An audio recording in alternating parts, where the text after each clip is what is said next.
हमें जी आज ज्वाइन किया है कर्नल शैलेंद्र सिंह साहब ने। बहुत शुक्रिया सर कि आज आप आए हैं। Thank you very much. जय हिंद। और सर, जैसे कि आप देख ही रहे हैं पाकिस्तान में जिस तरह से बातचीत की जा रही है, इमरान खान जिस तरह से एलिगेशंस लगा रहे हैं, आर्मी के ऊपर बात कर रहे हैं, ऐसा खैर पहले देखने में नहीं आया। बहुत ज्यादा बहुत हुआ होगा, कभी कम है कि हमने इस किस्म की सिचुएशन देखी हो जहां पर डायरेक्टली आर्मी चीफ को बोला जा रहा हो, डायरेक्टली आईएसआई को बोला जा रहा हो। आप किस तरह देखते हैं इस सारी सिचुएशन को? क्या ये ठीक हो रहा है कि इस तरह से बात की जा रही है, या आपके ख्याल से ऐसा नहीं होना चाहिए? देखिए, ये बड़ा क्रिटिकल टॉपिक है। ये बहुत ही इंपॉर्टेंट टॉपिक है। ये एक ऐसी अनप्रेसिडेंटेड डेवलपमेंट है पाकिस्तान में, जो पाकिस्तान ने मुझे लगता नहीं कभी भी देखी होगी। ये एज इंडियन भी मैं बोलूंगा, हमारे लिए भी एक बहुत अनप्रेसिडेंटेड डेवलपमेंट है, बहुत बड़ी डेवलपमेंट है कि पाकिस्तान में जिस तरह की चीज हो रही है, जो जनरली कहा जाए कभी सोची नहीं गई थी। इसलिए इसको एनालाइज करते समय हमारे बीच में हिंदुस्तान पाकिस्तान नहीं आना चाहिए। हमारे बीच में आना चाहिए डेमोक्रेसी। हमारे बीच में आना चाहिए पड़ोसी देश होना, अच्छे पड़ोसी देश होना। हमारी लड़ाई झगड़े चलते रहेंगे, कोई बड़ी बात नहीं है, लेकिन एक अच्छे पड़ोसी देश के तौर पर हमें इसे इवेलुएट करना चाहिए। और सबसे बड़ी बात है कि अगर इंडिया और पाकिस्तान दोनों डेमोक्रेसी में बिलीव करता है, तो इसका एनालिसिस, इसका एवेलुएशन बड़े ऑनेस्टली किया जाना चाहिए। आज की तारीख में मैं सिर्फ ये कह सकता हूं कि पाकिस्तान आज उस कगार पर खड़ा हो गया है कि जहां पाकिस्तान की जनता, आवाम जो है, वो अपनी डेमोक्रेसी के लिए इस बार लड़ने को तैयार है। वो किसके कहने से लड़ रही है वो एक छोटी बात है। वो प्यादा कौन है? प्यादा इमरान खान हो, चाहे भुट्टो साहब हो, चाहे बेनजीर हो, चाहे कोई भी हो, लेकिन वो प्यादा बहाना लेकर जनता इस बात पर खड़ी हो गई कि नहीं यार, बहुत हो गया, हमें हमारी डेमोक्रेसी मिलनी चाहिए। हमने आर्मी भी काफी देख ली, एक बार अब हम अच्छे से डेमोक्रेसी चाहते हैं। दूसरी बात, पाकिस्तान आर्मी को भी ये बात रियलाइज करनी चाहिए कि you have to be very responsible. ये वन वे ट्रैफिक नहीं चलेगा कि आप ही रूल करेंगे। रूल नहीं, army never rules, army always protects country. पूरी कंट्री का फेथ होना चाहिए अपने देश की आर्मी में कि ये आर्मी मेरी है। अनफॉर्चुनेटली पाकिस्तान आर्मी के जिन भी जनरल्स ने कुछ अच्छा काम नहीं किया, उसके वजह से उल्टा हो गया। आर्मी बोलती है कि ये पाकिस्तान मेरा है। तो ये जो उतार चढ़ाव है, आई थिंक इस समय पाकिस्तान में सबसे बड़ी जरूरत है, आवाम को भी रिस्पॉन्सिबल होना पड़ेगा कि चीजों को वायलेंट ना करे, और साथ ही साथ आर्मी को भी रिस्पॉन्सिबल होना पड़ेगा कि वो सच्चाई का सामना करे, आवाम के सामने आए और आवाम जो चाह रही है वो कर दिखाए। सर, इमरान खान तो ये कह रहे हैं कि अगर मुझे ले आते हो एज अ प्राइम मिनिस्टर तो आप बहुत अच्छे हैं आर्मी से या एस्टेब्लिशमेंट से, और अगर आप मुझे नहीं लाते तो आप बहुत गलत हैं। आप फिर इसका मतलब है कि आप चोरों का साथ दे रहे हैं, और अपने ऊपर भी उनके कई एलिगेशन इमरान खान के ऊपर भी मौजूद हैं, लेकिन इसके बावजूद वो ये बात कर रहे हैं। वो ये नहीं कह रहे कि आर्मी ने करप्शन की है, आर्मी की गलतियां नहीं गिना रहे। वो सिर्फ ये कहते हैं कि मुझे ले आओ तो सब ठीक है, मुझे नहीं ला रहे तो सब गलत है। सर, इसका इंप्रेशन बाकी दुनिया पे जो दूसरी कंट्रीज हैं उन पे क्या जा रहा है पाकिस्तान का? इस बात को फिर से मैं कहूंगा, बड़ी जिम्मेदारी से समझिएगा। एक पॉलिटिशियन और करता क्या है? पॉलिटिशियन का काम ही यही है, चाहे वो यूएस का हो, चाहे वो यूक्रेन का हो, चाहे वो चाइना का हो, और आखिर में मैं ये भी कह दूंगा चाहे वो मेरा हिंदुस्तान का हो। अब पॉलिटिशियन का सबसे बड़ा एम होता है जिंदगी का सत्ता में रहना। अगर वो ऑपोजिशन में भी होगा ना, तो वो चाहेगा कि मैं इलेक्टेड वाला हूं, मैं पार्लियामेंट का मेंबर जरूर हूं। ठीक है, वैल्यू कम हो जाती है वगैरह वगैरह, लेकिन सबसे बड़ी बात है कि पॉलिटिशियन के कैरेक्टर को समझना पड़ेगा। चाहे आप जॉय बिडेन को ले लीजिए, ट्रंप को ले लीजिए, कौन आप लेना, their whole aim is yes. और उसको रहने के लिए सच और झूठ की कोई लिमिट नहीं होती। ये हमें पॉलिटिक्स की एथिक्स सिखाती है। अनफॉर्चुनेटली मैं सिर्फ पॉलिटिक्स की, एथिक्स की बात कर रहा हूं, कि ये सिखाती है कि आपको झूठ बोलना पड़े झूठ बोलिए, आपको मक्कारी करनी पड़े मक्कारी करिए, आपको किसी को ब्लेम करना हो उसको ब्लेम करिए, सब कुछ करिए। अब अगर इसका सीधा कनेक्शन हम पाकिस्तान की प्रेजेंट डेवलपमेंट में देखें, इमरान खान साहब की, मैं इमरान खान साहब के अगेंस्ट नहीं हूं, लेकिन मैं उनका फैन भी नहीं हूं। मैं आपको दोनों तरफ से बात बता रहा हूं। इमरान खान साहब ने बोल दिया चलिए आर्मी ऐसी आर्मी वैसी चोरों का साथ दे रही है, इसका मतलब क्या हुआ? जब आप 3 से 4 साल आप सत्ता में थे तो भी क्या आर्मी चोरों का साथ दे रही थी? या तो मानिए, और या मैं कहूंगा कि पब्लिक को ये बात समझनी चाहिए, और I am very sure public ये बात जानती है।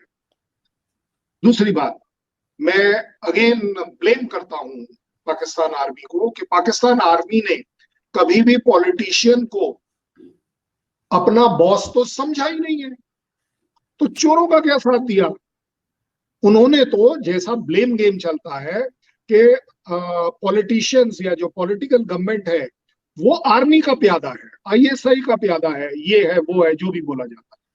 सो अगर आप इस चीज को बिल्कुल अलग होकर पाकिस्तान के बेनिफिट के तौर पर एनालाइज करेंगे तो आप ये जरूर पाएंगे कि इमरान खान वो सब कुछ कर रहे हैं जो एक पॉलिटिशियन करता आया है, करता रहेगा।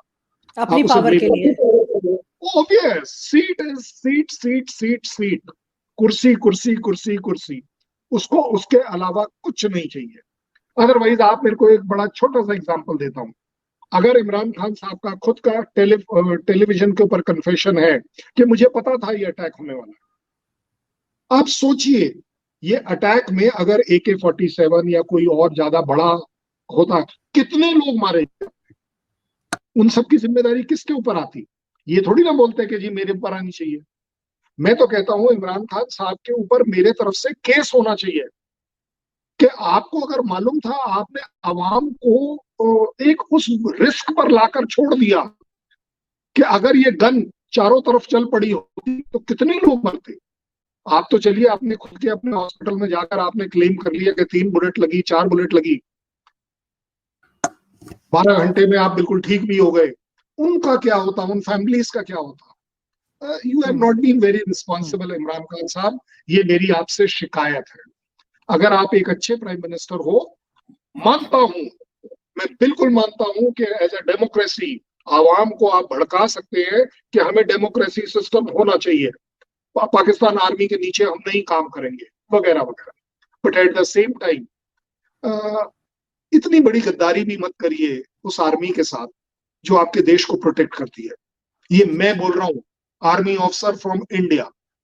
देखिए हमारी भी कई कमियां होंगी, लेकिन जब देश की बात आती है, जब पाकिस्तान फर्स्ट की बात आनी चाहिए, then it should not be Pakistan first only for Imran Khan chair. No no no, कि जी मैं आऊंगा तो सब कुछ ठीक हो जाएगा, अगर मैं नहीं आऊंगा तो सब लोग खराब है और सब कुछ खराब ही होने वाला।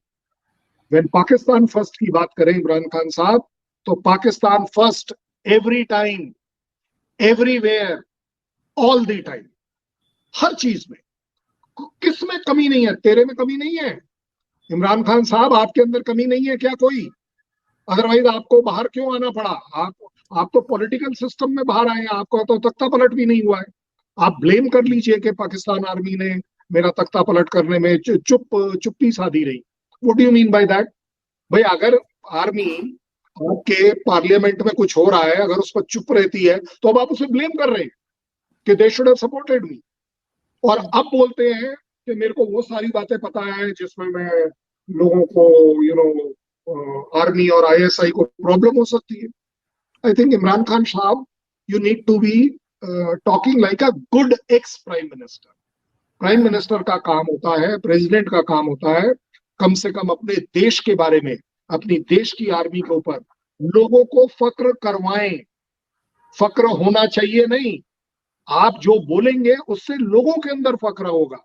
आज की तारीख में पूरी दुनिया, आपके सवाल का स्पेसिफिक जवाब देता हूं, आज की तारीख में अगर मैं पाकिस्तानी होता तो पूरी दुनिया मुझे नीची निगाह से देखती कि ये हो आप लोग, इतने अच्छे अपने आप को क्लेम करते आए हो इतने सालों से, 70 साल से कभी भी आपने ये क्लेम नहीं किया कि पाकिस्तान के अंदर आर्मी ने कत्लेआम किया हुआ है, ये किया हुआ है, वो किया हुआ है। बट आज इमरान खान की स्टेटमेंट से सबसे बड़ा जो धक्का लगेगा वो पाकिस्तान की इमेज को लगेगा। Pakistan army was known to be dictator, किसको नहीं पता था, लेकिन आज आप ऑफिशियली बार सर बार जी आर्मी और अपनी कंट्री को नीचा दिखा रहे हैं। सर, आपको लगता है जो पाकिस्तान आर्मी कह रही है या एस्टेब्लिशमेंट कह रही है कि हम पॉलिटिक्स से बाहर रहेंगे, पिछले 75 ईयर से तो हमने ऐसा कुछ देखा नहीं है, तो आपके ख्याल से अब ये बाहर रहेंगे, आप रह सकते हैं? क्योंकि इनको लास्ट 75 ईयर से तो यही आदत पड़ी हुई है कि ये गवर्नमेंट में रहें, और साथ साथ इमरान खान अचानक से इंडिया की भी तारीफें करना शुरू हो गए, प्राइम मिनिस्टर की भी, फॉरेन पॉलिसी की भी, जगह जगह ऑलमोस्ट हर दिन वो तारीफ कर रहे हैं। पहले नहीं करते थे, जब वो प्राइम मिनिस्टर थे तब तो वो बहुत गलतियां गिनाते थे, बहुत बुराइयां करते थे। तो इस बात को आप दोनों चीजों को कैसे देखते हैं? और आर्मी ने साथ ही एक पॉलिटिकल विंग बनाने की अनाउंसमेंट भी कर दी है, जो आईएसआई DGISI की प्रेस कॉन्फ्रेंस थी, उसमें यह भी कहा गया अगर बाहर रह रहे हैं तो पॉलिटिकल विंग की क्या जरूरत है? मेरे को आपको रिक्वेस्ट करनी पड़ेगी कि आपके इन तीनों क्वेश्चन को आप 3 अलग-अलग पार्ट में मेरे से पूछेंगे तो मैं ज्यादा अच्छा एड्रेस कर पाऊंगा। मैं आपको पहला पार्ट एड्रेस करता हूं कि आर्मी ने 75 साल में, whether they have been in part of government या वो बाहर से या अंदर से, पिछले 3 साल में आर्मी गवर्नमेंट के अंदर कहाँ थी? ऐसा समझा जाता है मोटे मोटे तौर पर कि आर्मी का जो डायरेक्ट रूल रहा है, डिक्टेटर रूल जिसको हम बोलते हैं, वो तकरीबन 25 से 30 साल रहा है। 40 साल कहने के लिए कहिए, चाहे जैसे मर्जी आए कहिए, सिविल रूल उन्होंने दिखाया है। अब ये मेरे हिसाब से, मेरी कैलकुलेशन है कि ये उस पॉलिटिकल सिस्टम की कमजोरी थी कि वो अपने आप को स्ट्रांग नहीं बना पाया। ये उस आवाम की गलती थी कि वो डेमोक्रेसी जब आई तो उसको स्ट्रेंथन नहीं कर पाया। रीजन कुछ भी होने दीजिए। तीसरी बात, ये आर्मी की अनफॉर्चुनेटली काबिलियत रही कि वो बाहर रहकर भी आवाम और गवर्नमेंट दोनों को अपने कंट्रोल में रख पाए। And that is why you find कि सफरिंग ये रही कि दिखाने का मुखौटा पिछले 4 साल से पॉलिटिकल गवर्नमेंट का था, लेकिन उसके पीछे चलने वाले जो माइंड, मास्टर माइंड है, डीप स्टेट जो है, वो डीप स्टेट काम कर रहा था। देखिए, डीप स्टेट से आपको उभरने में टाइम लगेगा। ये मत सोचिएगा कि इमरान खान कल फिर से इलेक्ट हो गए या शहबाज शरीफ फिर से इलेक्ट हो गए तो बहुत कुछ चेंजेस आ जाएंगे। चेंजेस नहीं आएंगे। शहबाज शरीफ ने भी जैसे ही प्राइम मिनिस्टर बनने से पहले उन्होंने क्या बोला कि मैं चाहूंगा कि मेरे नेबरली रिलेशन बहुत अच्छे हों, सबके साथ हम अच्छा काम करें। आप मुझे बताइए किसके साथ अच्छा काम हो रहा है? पाकिस्तान के तौर पर बताइए। मैं पाकिस्तान फर्स्ट वाली पॉलिसी के लिए बात कर रहा हूं। जैसे ही वो प्राइम मिनिस्टर बने, वापस ले देकर कश्मीर का आलाप करना पड़ा उन्हें। मैं ये नहीं कहता हूं कि पाकिस्तान का हक नहीं है कि पाकिस्तान कश्मीर का आलाप करे या ना करे, लेकिन बात यह है कि ये तो ऑलरेडी नोन प्रॉब्लम है आपके मेरे बीच में। आपने नई बात क्या बताई? That means you are again trying to please somebody else कि देखो, मैं प्राइम मिनिस्टर पॉलिटिकल बन गया, मैं इंडिया के साथ बहुत अच्छे रिलेशन चाहता हूं, लेकिन इंडिया को JNK देना पड़ेगा। आप कन्वे तो यही कर रहे हैं। सो ये एक पॉलिटिकल अगेन मजबूरी है कि जब आप पॉलिटिक्स में आते हैं तो आप अपने देश देश देश देश की बात करते हैं, लेकिन जब आप कुछ बन जाते हैं तो फिर आपका मैं आ जाता है। आपको कुर्सी इतनी प्यारी हो जाती। मुझे एक बात बताइए, इमरान खान साहब की डिमांड है कि जल्दी से जल्दी इलेक्शन हो जाए, कल सवेरे हो जाए, हो सकता है? कौन सा ऐसा कंट्री है पूरी दुनिया में जो कल सवेरे इलेक्शन करके दिखाएगा? सबको मालूम है कि ये टाइम प्रोसेस लगता है। एंड देन भाई देखिए, जब जिस जगह पर आर्मी का इतना चलन रहा है तो वो जब डिसाइड करेगी इलेक्शन तब जरूर होंगे। आप अपना बेस मजबूत करिए ना। आप ये गोली कांड करना, ये का और ब्लेम करना, पहले तो उनका कहा शहबाज शरीफ का नाम क्यों दे रहे हैं? फिर अगर आप आर्मी के ISI चीफ का नाम देते हैं कि इन्होंने प्लान किया, आपको क्या लग रहा है, शरीफ फैमिली के साथ पाकिस्तान आर्मी के कोई घनिष्ठ संबंध है? बहुत ज्यादा याराना है। देखिए, आप लोग इवेलुएट करिए, मैं नहीं कर रहा हूं, मैं आपको सिर्फ याद दिला रहा हूं। चलिए कोई बात नहीं, शहबाज शरीफ साहब ने मेरे खिलाफ ये प्लॉट रचा है, आईएसआई चीफ ने प्लॉट रचा है। आप मुझे बताइए, उन्होंने छोड़ा किसे? भाजपा का नाम नहीं लिया, सिर्फ छोड़ा किसको उन्होंने? अब मैं आता हूं बात, फाइनली आपका कहना है कि अटैक किसने किया? अटैक किया किसी एक नुमाइंदे ने, आवाम के किसी एक आदमी ने। दैट मीन्स आवाम भी पार्टिसिपेट कर रही है आपके खिलाफ। दैट मीन्स 100% आपके साथ नहीं है। सो ओवरऑल अगर आप देखें तो इमरान खान साहब सिर्फ पॉलिटिकल गेन्स की तरफ ध्यान दे रहे हैं कि किसी तरह इस गोली कांड का मैं एनकैश कर पाऊं, अगले 1 महीने में इलेक्शन हो जाए, थोड़ी सी मेरे तरफ वो जो सिंपैथी वेव चली है, मिसगाइडेड वेव चली है, जो भी वेव चली है वो हो जाए। At the same time I also hold Shahbaz Sharif accountable. ये क्या स्टेटमेंट है कि पोस्टमार्टम क्यों नहीं हुआ? सर वो गलती से बोल गए। नहीं, आई डोंट माइंड यार, आप गलती से प्राइम मिनिस्टर नहीं बने हैं।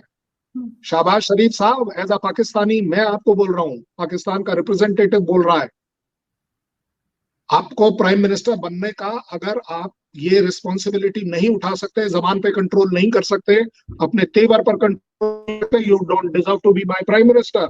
ये पाकिस्तान की डिमांड होनी चाहिए। देखिए, पाकिस्तान में प्रॉब्लम ही यही रही है कि आपने अपने प्राइम मिनिस्टर्स को वीक, जैसे लोग कहते थे कि प्राइम मिनिस्टर को तो आपकी आवाम ही, इमरान खान को वो ही सीरियसली नहीं ले रही थी। सो ओवरऑल डिग्रेडेशन है। देखिए, आवाम की भी उतनी, हमारे कंट्री के मोदी साहब ने 100% जिंदगी में सब कुछ अच्छा किया, गलतियां करी होगी, जो काम करता है वो गलती करता है, बट हम मोदी मोदी मोदी कर कर के भाई बाकी छोटी मोटी गलतियां सबसे होती है, किसने नहीं करी है? दूध का धुला है कौन? And specially in politics. Now that is where it brings me to your last question के इमरान खान साहब ने मोदी मोदी, वो मोदी को नहीं प्रेज कर रहे, वो इंडियन फॉरेन पॉलिसी को प्रेज नहीं कर रहे। आप साइकोलॉजिकली किसी अच्छे उससे एनालाइज करवा लीजिए। वो बोल रहे हैं कि पाकिस्तान में अगर कोई मोदी जैसा हो सकता है तो वो मैं हूं। वो ये प्रूव करना चाहता कि मैं ला सकता हूं इंडिपेंडेंट फॉरेन पॉलिसी, जहां मैं यूएस की नहीं सुनूंगा, अगर बाजवा साहब कहेंगे तो भी नहीं सुनूंगा। वो अब ये दिखाना चाह रहे हैं। पिछले 4 साल में कितने उन्होंने ऐसे स्टैंड लिए इमरान खान साहब ने? क्यों गए for a visit to US? अगर आप इतने अगेंस्ट हैं यूएस के, कोई बात नहीं,